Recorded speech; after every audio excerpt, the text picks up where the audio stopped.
Wish you all of you welcome to this online class. ಎಲ್ಲರಿಗೂ ಹೃದಯಪೂರ್ವಕವಾಗಿ ಒಂದು online ತರಗತಿಗೆ ಸ್ವಾಗತ.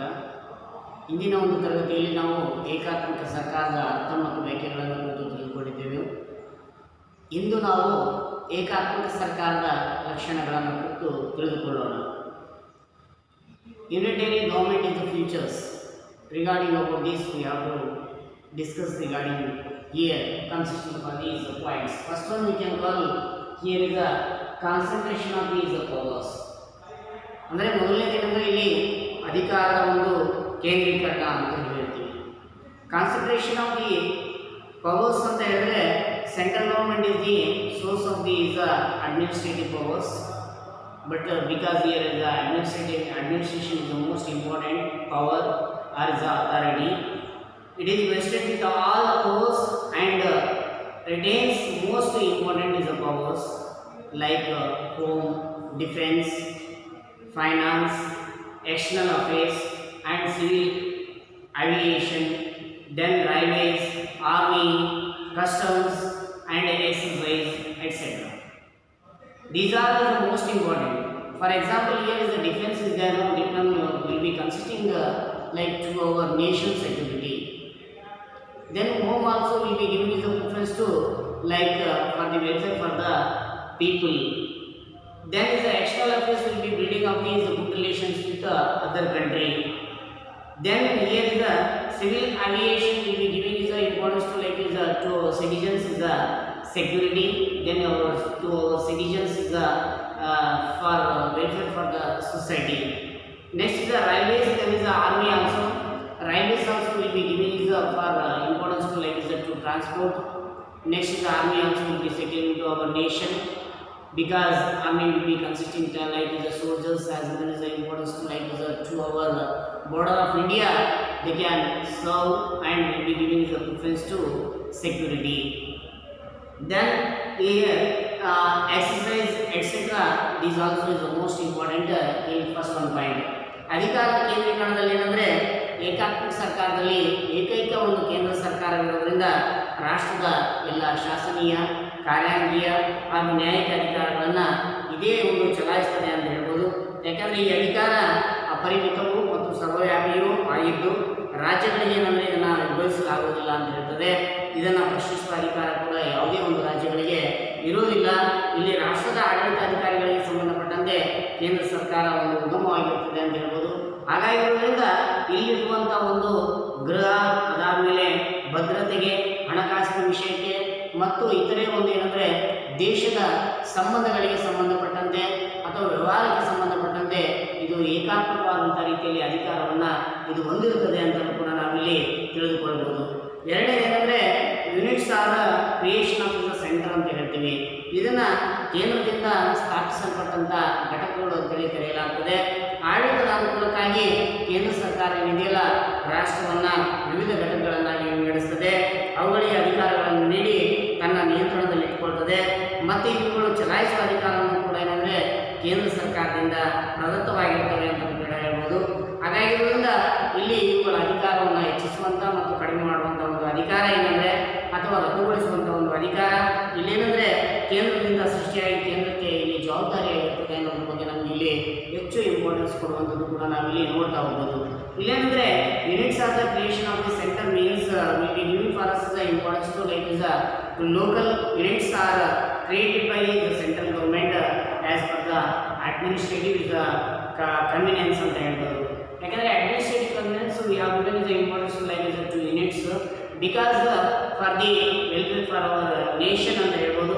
Next the boundary of the units can be altered at any point of time and the delegation of these powers to the is a local units depends upon these discretion of these center, because here is the administration is the most important note. That's why we have given importance to like is to central government.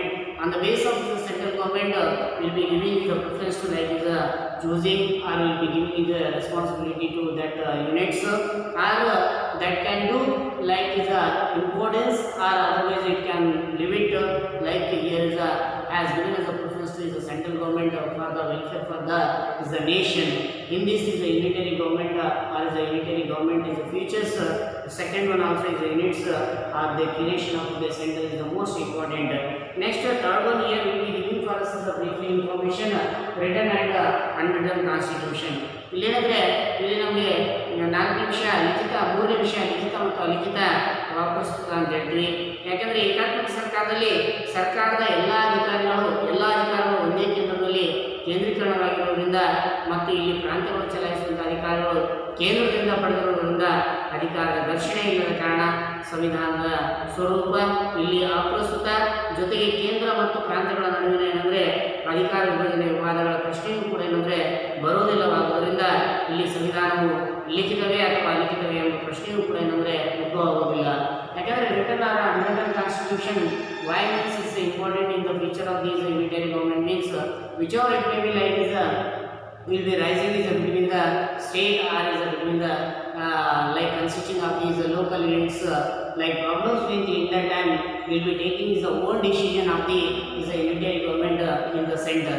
ಯಾಕಂದರೆ ಕೇಂದ್ರ ಸರ್ಕಾರದಲ್ಲಿ ಏಕಾತ್ಮಕ ಸರ್ಕಾರ ಇರೋದ್ರಿಂದ ಏನಂದರೆ ಇದು ಯಾವುದೇ ಒಂದು ರಾಜ್ಯಗಳ ನಡುವೆ ಘರ್ಷಣೆಗೆ ಮತ್ತು ಇತರೆ ಒಂದು ವಿಷಯಗಳಿಗೆ ಏನಂದರೆ ಆಸ್ಪದ ಮಾಡಿಕೊಡದೆ ಇಲ್ಲಿ ಲಿಖಿತವಾಗಿ ಅಥವಾ ಅಲಿಖಿತವಾಗಿರುವಂಥ ವಿಷಯಗಳು ಏನಂದರೆ ಇಲ್ಲಿ ಪೂರ್ಣ ಪ್ರಮಾಣದಲ್ಲಿ ಯಾವುದೇ ಒಂದು ಏನಂದರೆ ಇಲ್ಲಿ ನಮಗೆ ಸಂವಿಧಾನದಲ್ಲಿ ಬರವಣಿಗೆ ರೂಪದಲ್ಲಿ ನಮಗೆ ಇಲ್ಲಿ ಇದ್ರೂ ಕೂಡ ಏನಂದರೆ ನಮಗೆ ಪೂರ್ಣ ಪ್ರಮಾಣದಲ್ಲಿ ಘರ್ಷಣೆಯ ಒಂದು ಅವಕಾಶಕ್ಕೆ ಏನಂದರೆ ಇಲ್ಲಿ ಆಸ್ಪದ ಇಲ್ಲ ಅನ್ನೋದ್ರ ಬಗ್ಗೆ ನಮಗೆ ಇಲ್ಲಿ ಹೇಳ್ಬೋದು.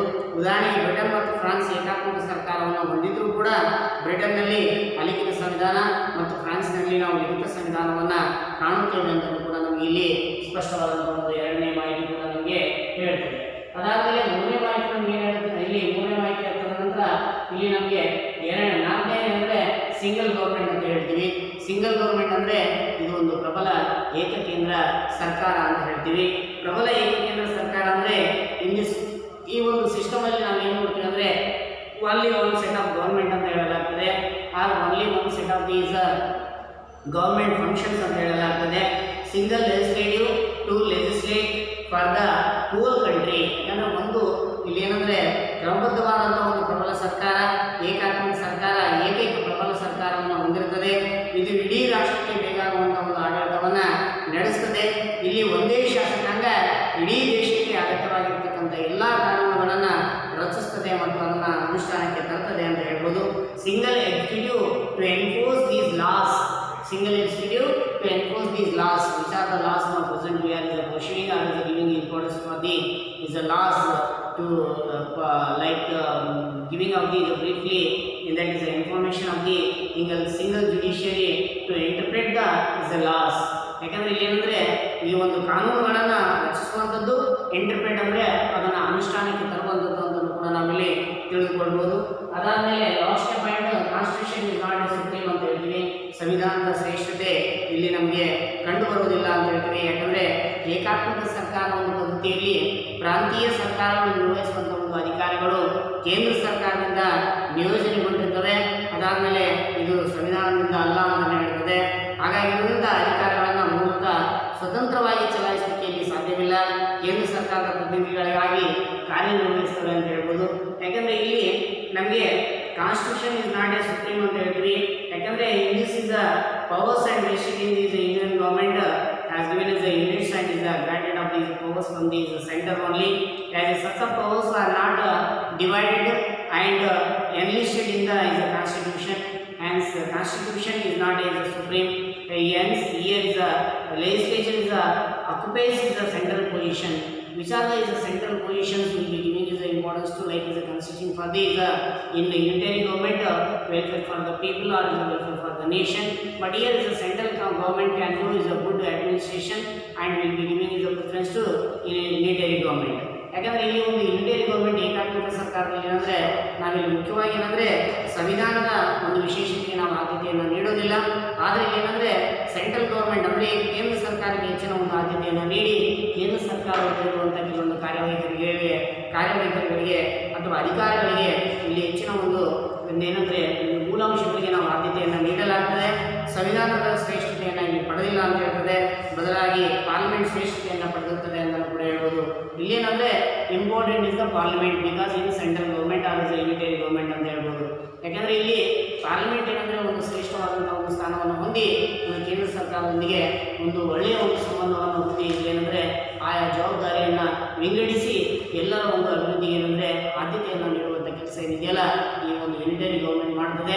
ಹಾಗಾಗಿ ಇದರಿಂದ ಏಕಾತ್ಮಕ ಸರ್ಕಾರದ ಲಕ್ಷಣಗಳನ್ನು ಕುರಿತು ಬರೆಯಿರಿ ಅಂತ ಕೇಳಿದಾಗ ಈ ಒಂದು 4 ಅಥವಾ 5 ಪಾಯಿಂಟ್ಸ್ ಆಗಿ ನೀವು ಎಕ್ಸ್ಪ್ಲೇನ್ ಮಾಡಬೇಕಾಗ್ತದೆ. ಪ್ರೀತಿಯ ವಿದ್ಯಾರ್ಥಿಗಳೇ, ಇದ್ರ ಬಗ್ಗೆಯೂ ಕೂಡ ಏನಂದರೆ ಹೆಚ್ಚು ಒತ್ತು ಕೊಡಿ. ಯಾಕೆಂದರೆ ಇದನ್ನು ತಿಳ್ಕೊಳ್ಳೇಬೇಕು. ತಿಳ್ಕೊಂಡ್ರೆ ನಿಮ್ಗೆ ಏನಂದರೆ ಕೇಂದ್ರ ಸರ್ಕಾರದಲ್ಲಿ ನಿಭಾಯಿಸ್ತಕ್ಕಂಥ ಕಾರ್ಯವೈಖರಿಗಳೇನು, ಕಾರ್ಯಕಲಾಪಗಳೇನು ಅನ್ನೋದ್ರ ಬಗ್ಗೆ ನಮಗೆ ಒಂದು ಸ್ವಲ್ಪ ಅರಿವು ಮೂಡಿಸ್ತದೆ ಅಂತ ಹೇಳ್ತಾ ಈ ಒಂದು ತರಬೇತಿಯನ್ನು ವಿರಾಮ ಕೊಡ್ತಾ ಇದ್ದೀನಿ. ಧನ್ಯವಾದ.